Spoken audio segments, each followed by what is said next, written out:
Itu betul, dari itu exchange pertanyaan ya. bagus. Itu kan Nah, dari exchange-nya. itu bandar atau exchange? Kalau yang aku paham itu dari exchange-nya karena dia mau ngambil liquidity kita. Karena dia tahu nih kita pasang S1 di sini. Oke. Ya. Tapi itu cuma bisa dilakukan di mana? Jadi ini kalau misalnya di forex ini namanya SPA kalau di Indonesia. Jadi ada dua cara kalian ngambil duit. Jadi ada yang namanya margin call kan? Ini biasa SPA namanya kalau di Indonesia. Jadi ini ngambil gitu. Ngambil ketika kalian mengalami kerugian gitu. Cuman apakah ini bisa dilakukan terus-terusan? Jawabannya enggak gitu. Ini cuma bisa dilakukan di tempat yang mana? Di tempat yang biasanya nggak ada barangnya. Oke? Jadi banyak yang nggak tahu nih. Misalnya ada broker FX namanya A. Ini dia nggak punya barang. Dia melakukan yang namanya price feeding. Jadi ketika misalnya gold kan ada harganya nih naik gini kan? XAU, apalah gitu. Ketika dia naik begini, dia cuma ngikutin harga globalnya. Dia nggak punya barang di dalam.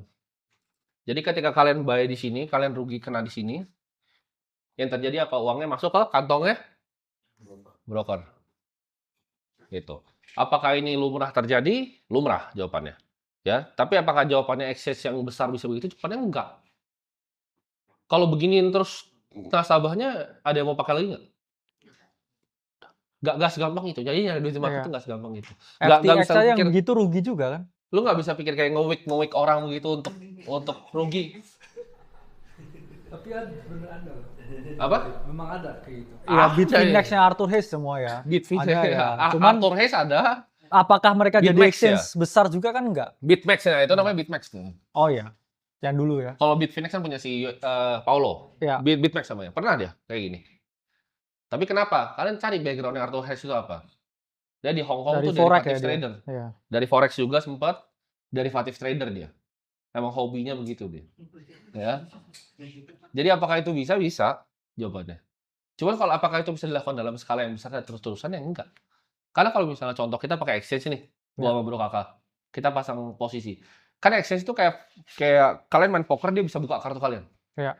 Dia tahu exactly di mana kan semua level-levelnya. Kecuali kalau kalian trading low cap di perpetual itu bisa. Nah, itu. Ya. Ya, kalau Bitcoin kayaknya kan udah Kalau sulit banget. pair besar harusnya nggak bisa, sulit. Tapi kalau kalian trading low cap di perpetual, makanya dikasih ini kan dikeluarin box kan. Apakah kalian setuju dan yes, Yang setuju bisa dibantai nggak? digituin ya.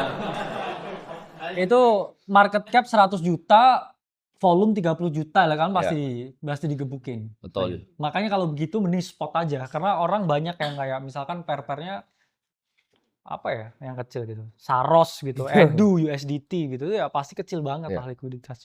Pasti bisa digini-giniin ya. Kadang itu pun juga bukan exchange. Kadang seringkali juga orang yang take profit di spot. Kadang juga mereka take profit di spot yaitu selalu akhirnya begini ya, supportnya begini. Nah, di sini kan kalian buy misalkan. Nah, misalkan orang kayak market sell di sini, nah ini dia selalu habis itu weakening gitu, habis itu naik lagi, itu sering lagi. Nah ini kalian pasti ke leak, ya kena email gitu kan, kena email. Nah, kadang juga karena terlalu kecil likuiditasnya buat kayak pairnya ini, ya. Jadi itulah mengapa saran saya jangan leverage trading